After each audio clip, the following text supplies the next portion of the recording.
lose my shit. Okay, I'm not gonna lose my shit. You're safe. Yeah. I think it'd be a could fun be episode. interesting. Yeah. The first episode is titled "I Lost My Shit." I lost my shit. As your friend would hate that, but as your producer, It's like you're just over there. go off. Hi, everybody. Welcome to the first episode of Dear Wondermind. I'm joined today by licensed therapist, life coach, best-selling author, and angry internet therapist, John Kim. I think we should remove the word internet. It just sounds so creepy. The angry internet therapist. Oh, well, I wanted to be man. a criminal psychologist, so now I get to feel like I'm interviewing Oh. a criminal. If Nice. The internet is Okay. dangerous. He's not dangerous, everybody. I can vouch. And what okay, fuck. I got it, Danny. Don't worry. Yeah, you got it. No. It's just because, never mind, it doesn't matter. My ADHD. I didn't take my Ritalin. So instead of asking like how you're doing here at Wondermind, we like to ask the 2 and 8. So 2 and 8 means state of mind in Cockney. So what is your 2 and 8 right now? Okay, let me try to give an honest answer since I just sat down. I would say it's like a hybrid of nervous energy, but also like a calm. I have maybe it's because it's the afternoon. I don't know. I don't really have anything after this, so there's a calming, but then there's like this nervous energy. It's a swirl. You're in a vortex. I'm in a vortex. You're in a vortex. Yeah, there are layers. But I think more calm than nervous. That's my motherly touch. That It you is. Feel, that you feel calm. You definitely have a motherly energy, which Well, I'm sure many. It's just great.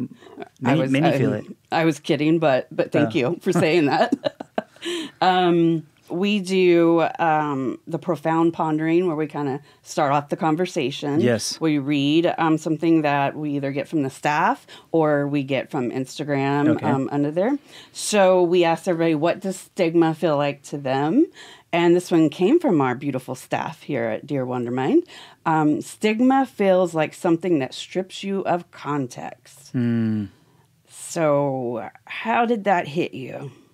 Yeah, strips you of context. I see stigma as shackles around your ankles. I see stigma as labels. When I went through a divorce, one of the things that was stamped on my head, and maybe it's only myself or society, so I don't know if it's imagined or true, but defective. Now that you're a failed marriage, defective, less than, right? And I think all of that comes from stigma. I think stigma is residue. I think stigma is tarnish. I think stigma is this yucky thing that has been created by society, labels, judgment, and it's all over in my world, the therapy world, self-help world. Yes, I'm glad you brought that up because I have a question, not kind of understanding how everything works, but you are kind of a pioneer in the self-help world, and you are... Accidentally. Yeah. It's a hobby that got out of control. And you're in the mental health field. Do you feel like they complement each other, or are they massively different for someone who might not know? Oh, that's really interesting. So, pioneering and mental health. Yeah. I used to think it was definitely oil and water. I think now there's a reunion happening. Wondermind is a great example of this, where before, if you were, and this is, I'm 49, so my parents and part of my generation, if you saw a therapist, it meant it was very secretive. It meant there was something wrong with you. There's a lot of, talking about stigma, judgment, and labels and shame. And now I think because wellness is commercialized, we're finally accepting and actually talking about what we talked about in therapy, saying that we live with these conditions. There's a lot more self-acceptance. And so, so now I think pioneering and also therapy and self-betterment is now coming together, which is really exciting.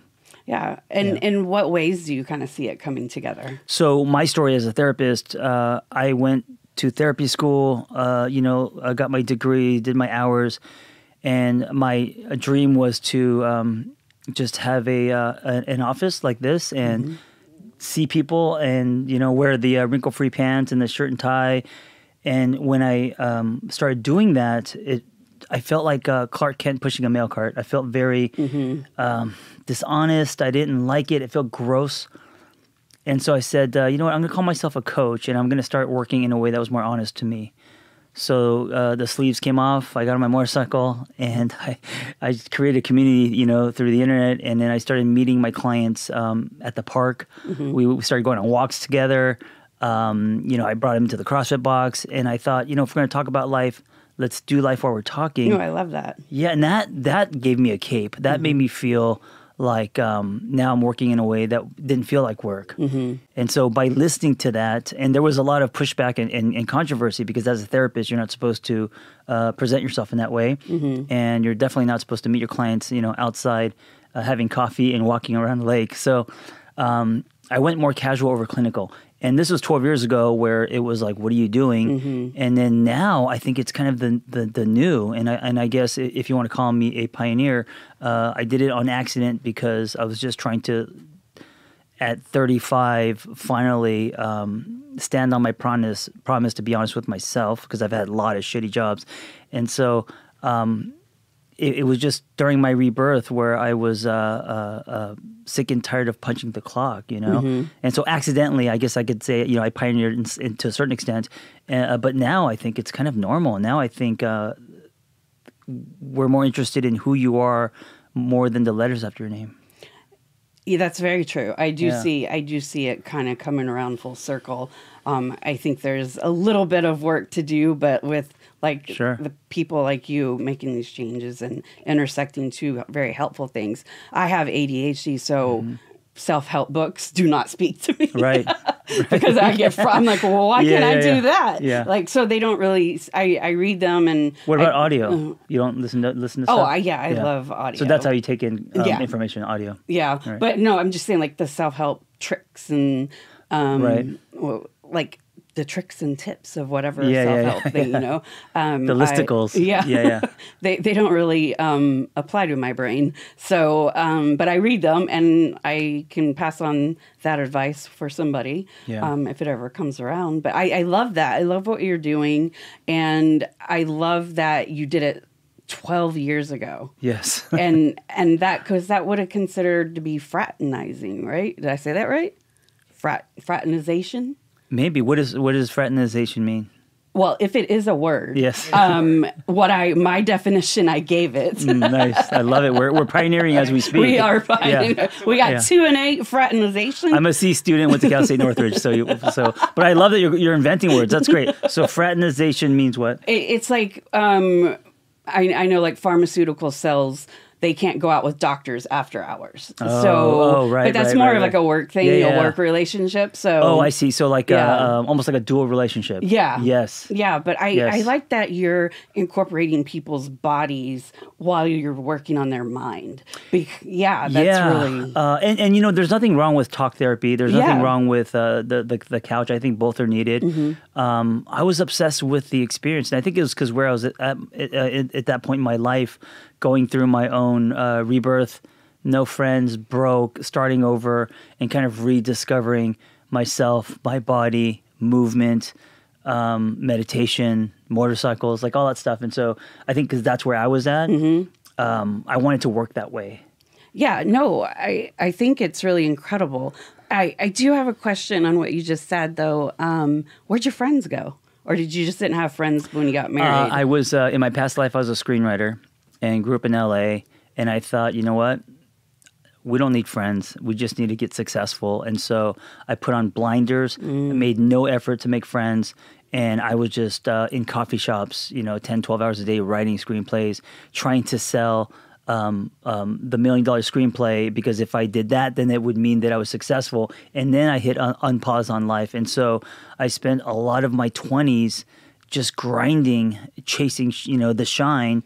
And didn't. This is why I was a miserable fuck. I didn't have any friends. I didn't have any kind of space where I was living. I was just kind of existing, you know. Yeah. So after the and I just focused on, you know, my marriage. And so after the marriage expired, I looked around and I was like, I don't have any friends. I love that term. 35. This relationship is expired. I've never heard that before. Yes, I choose to say that because we're groundbreaking all kinds of shit today. but you know what? Wondermind, it's all about flipping the script. It's all about new words and redefining, right? Yeah, and that helps scrape stigma.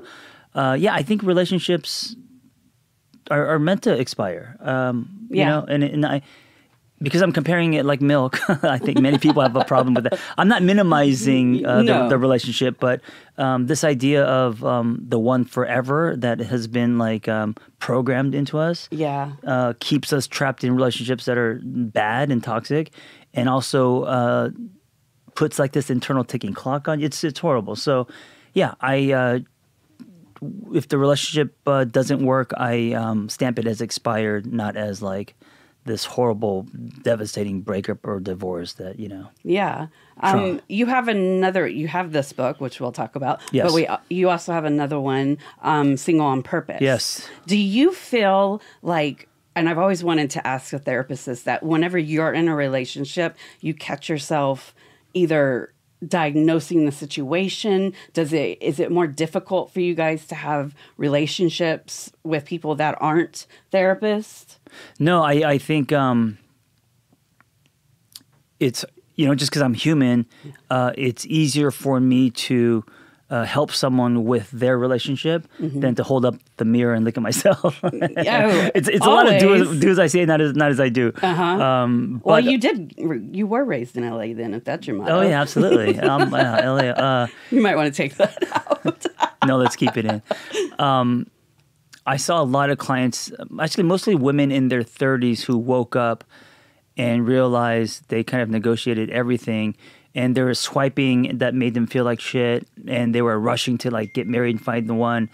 And I was like, what if it wasn't about finding love? What if it was about kind of finding yourself or building a relationship with yourself as you're finding love? And that was the birth of this idea of, well, what if, you know, Barbie never needed Ken? Like, what if she just needed that convertible vet? And that's okay. So this idea of being single on purpose came from that. It came from all the frustrated clients, especially in today's dating landscape. That was like, I have everything, but I'm unhappy. Like, I have a great, you know, all my other parts of my life, boxes are checked, I'm happy, but I haven't found my one. Help me. And it's like, I'm not a genie. I agree. I do feel like it's a lot of pressure. And I want you to maybe elaborate on the single stigma. What is the stigma that is on being single, and why do you feel like it even exists? I think because of, starting with Disney movies, to find the one. And then also the Norman Rockwell painting. I know it's a little outdated, but this idea of running toward the picket fence, which I believe has splinters. But the 2.2 kids, the matching BMWs, whatever that blueprint is that people are holding on to and trying to trace, is just a lot of pressure. And it usually hangs on like your life starts when you like fall in love or find someone. Yeah, and that's not true. Oh, that's not true at all. What did you get to, and what stigma was in your life that you're like, you know what, fuck this, I need to figure out myself? Was it like an age? I know the divorce was kind of the divorce was the first domino. I was 35, just became a therapist, so I didn't have... I completely shook my life Etch-a-Sketch, where it was just a blank canvas. And so I was like, okay, I know I want to help people. I know I want to be a therapist. I know I want to work in a way that's honest to me. I need to start making some promises to myself. I need to start discovering me. And so I got into fitness. I bought a motorcycle. I've always wanted a motorcycle since the 80s, and I've always gotten no's, whether they're from parents or from my partners. And so I get it, they're dangerous. And so the first thing I did was I bought a motorcycle. And so even something like that, because now I'm by myself riding in the canyons and, you know, hitting flow states, enjoying myself, getting to know what I like, what I don't like, things like that.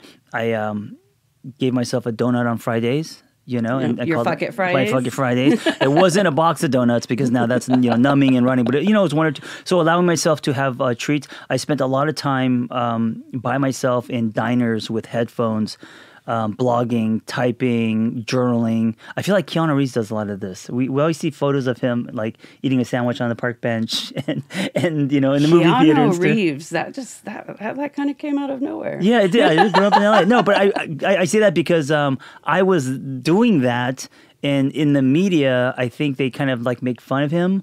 But like I was that guy in the movie theater by myself, eating dinner by myself, having a donut by myself, running on the beach by myself.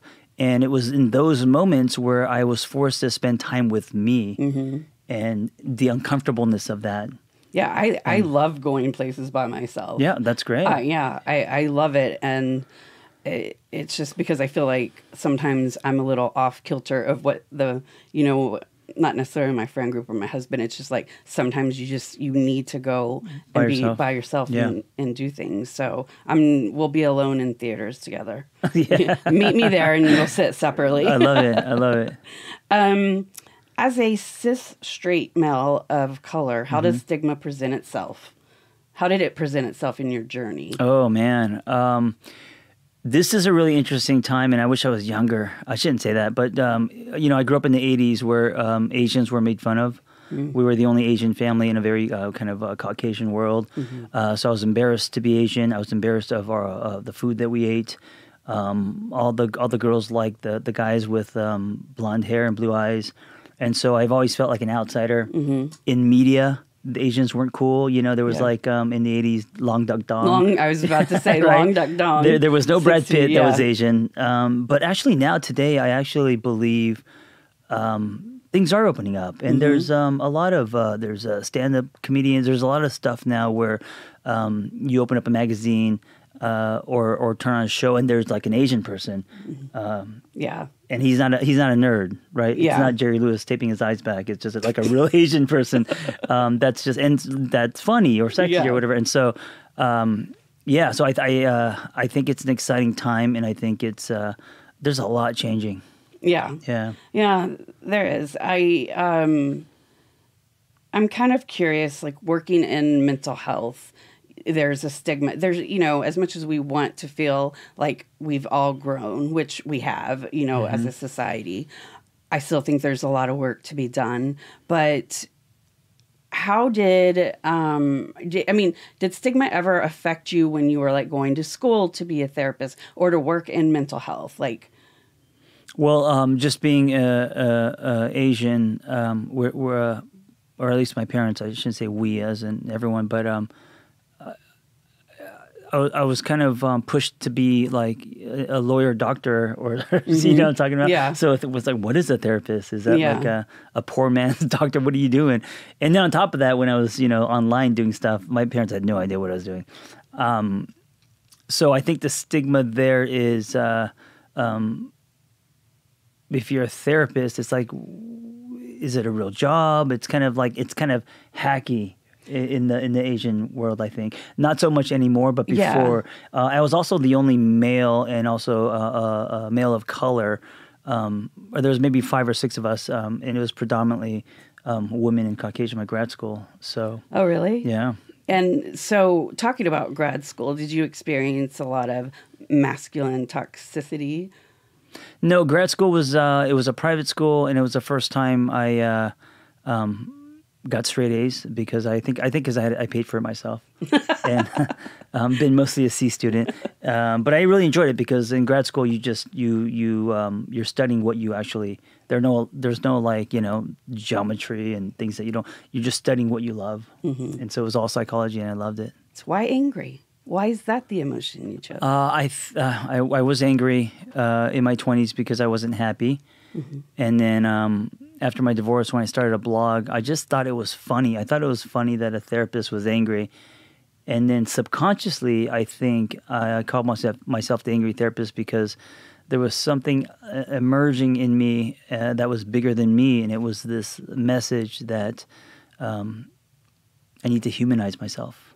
And so to say a therapist is angry means that the therapist is human. Yeah. And so that's why I call myself the angry therapist. What is your not the angry internet therapist. That's a different.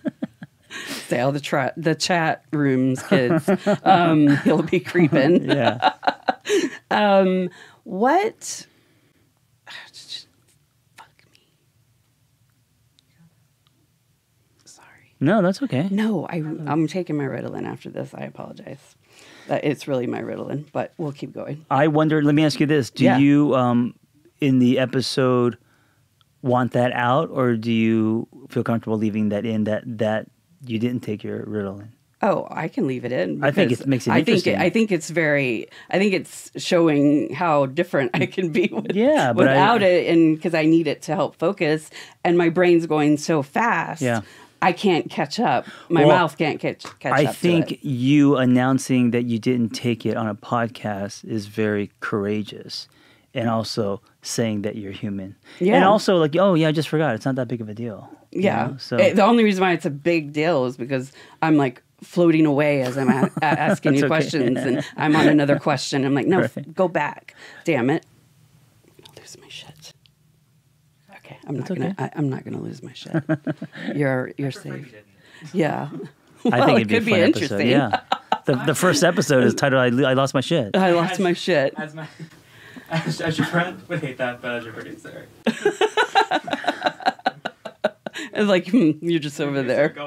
A while back, you were talking about how you would beat yourself up. Is that the same for you now? Yeah, I think because I didn't get good grades in high school, and I wasn't in AP classes, and I think also being an Asian American, there's more pressure on me to be quote unquote smart, and I wasn't book smart. I was a kid always daydreaming, and I think I'm as far as creativity, I think my score is high, but as far as like academic, it's not, and so I think I labeled myself as not smart, a C student. I think a lot of people with ADHD do that, right? Like there's something wrong with you. Oh, it's a learning disability. Yeah, like I felt like I had, and I think I probably also, I've never been diagnosed, but I wouldn't be surprised if I have ADD or ADHD. I felt like I had a learning disability. I'm a published author, and I could tell you I've only read probably 5 books in my life. Like Super Fudge. Like it's Super Fudge? What is that? it's a Judy Blume book in the 4th grade. But I never read, and these days I get information through audio. But my point is, I think that we share false beliefs and that are kind of similar. And my false belief was the C student, the almost guy, the not, something's wrong with you, you're defective.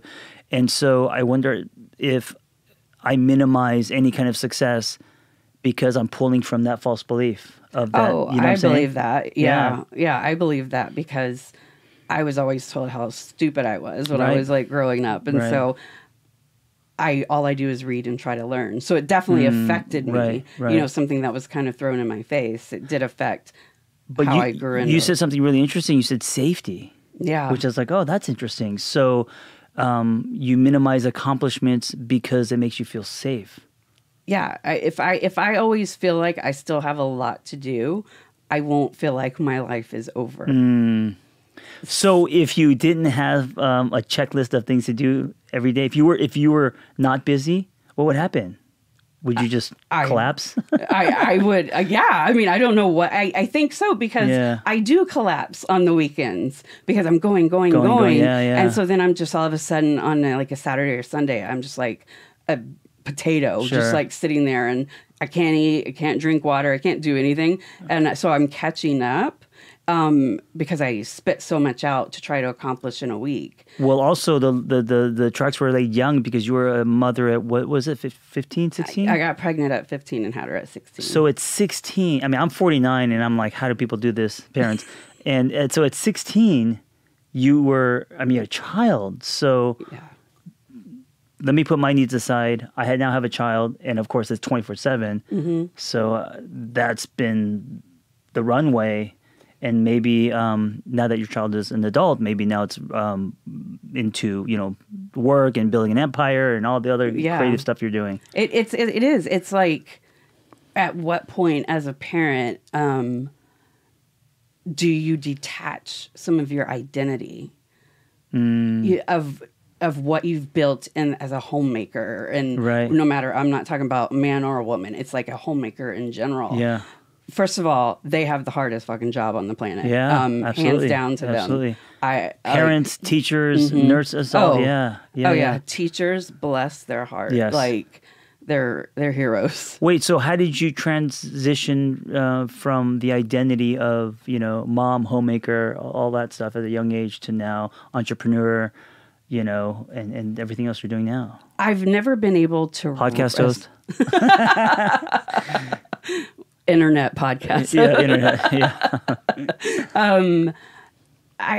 I just always, I think kind of like the people beating me down when I was younger. I mean, even my school counselor told me I ruined that child's life. I ruined the father's life, because he wasn't there when this happened. And so I was being told how I've ruined everything. And I think I'm just constantly wanting to prove that it doesn't matter. There's just something in me that won't slow down. And, and I have to listen to my body. I've learned to listen to my body because you will collapse at a certain point. It's like a double-edged sword because there's a superpower there. Yeah. Right? Mm-hmm. But then it's also, are you running away in a way? You know what I'm saying? Yeah. Yeah. Yeah. It's really fascinating. Like, if you really break down family dynamics, and I know that's not kind of like, you don't do family therapy, but it is. It's really complex. Yes. Yeah. Yes. To raise someone to the age of 18 and then they're like, peace. And then you're like, wait a minute, I still have 30 years left. Yeah. What am I going to do? I can't imagine. Yeah. I mean, just there's so many layers there, and we're talking about real relationship and all, and were you single mom, correct? I wasn't married. Okay. I never married. But did you do it by yourself or no? You had help? No, my mom helped. Okay. Like, so when I went to school, she babysat for a living. Yeah. So I had a babysitter, so that was nice. But that's still kind of alone. Yeah. Yeah. Yeah. It could be rough at times, but the relationship with your daughter, my relationship with my daughter, that also isn't always healthy. There's enmeshment, there's codependency, there's a back and forth, a neediness on both sides, and so when the kid grows up, that dynamic is forced to change, and so like that's got to be difficult, and Did you experience that with your parents? Well, my parents, they weren't like you in that they weren't around. They're great people, but they came to America with $500. And what's funny is they always say, we came here with $500, and I want to say to them, you should have saved up more. Why are you bragging? Who goes to a country, and this is the 80s, but still. But they came here with no money. And they were always working, so I didn't get any kind of, or I didn't get a lot of emotional milk. Also cultural differences, I didn't get a lot of "I love yous" or "How's your day." It was always like, what did the business make today, and how much debt do we have? There was a lot of adult conversations that was absorbed by, a 9-year-old Korean kid with a bowl haircut wearing a strawberry shortcake shirt because his parents didn't know they were for girls. Okay, I am waiting on the pictures in my inbox. Yeah. That would be amazing. Tell us about your book. Yes, it's called "It's Not Me, It's You," and my partner is also a therapist, and so we talk about our struggles and how hard it is, and then also client stories and encouraging people to have healthier, sustainable relationships and how hard relationships are. And I was going to ask you, and maybe I did, but let's talk about it again. Yeah. What is the ratio that comes to you? Males or females? Oh, as in what? As in who's at fault? No. like I know you can't tell us about your patients, but just like Oh, I get a lot more female clients wanting to work.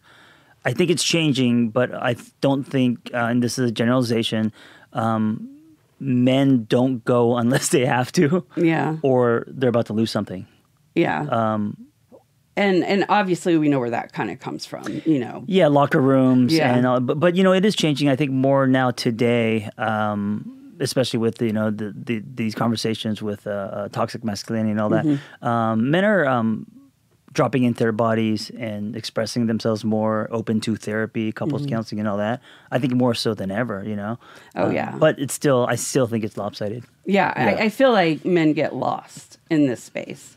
And we definitely want to try to change that. Thank you so much for coming out here. Thank you for having me. I really hope that we can get more men into this conversation yes. and that we can do more for men because, and I think what you're doing is amazing to be able to pull that in. Oh, thank you. You know, and so like kudos to you. It's amazing.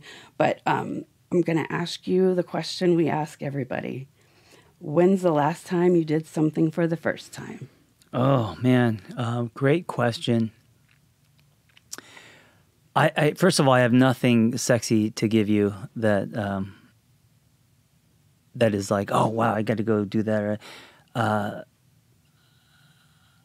There hasn't been anything recently that I've done that is something I've done for the first time, which is a sign that I need to do something. Yes. For the first time. Yes, go do it. Let us know what it is. Yeah, so my answer is I need to do is my answer because I don't have one. That's the whole point. I hope to encourage people to do that. Yes. Including myself. So, so everybody check out John Kim's books on Amazon.com.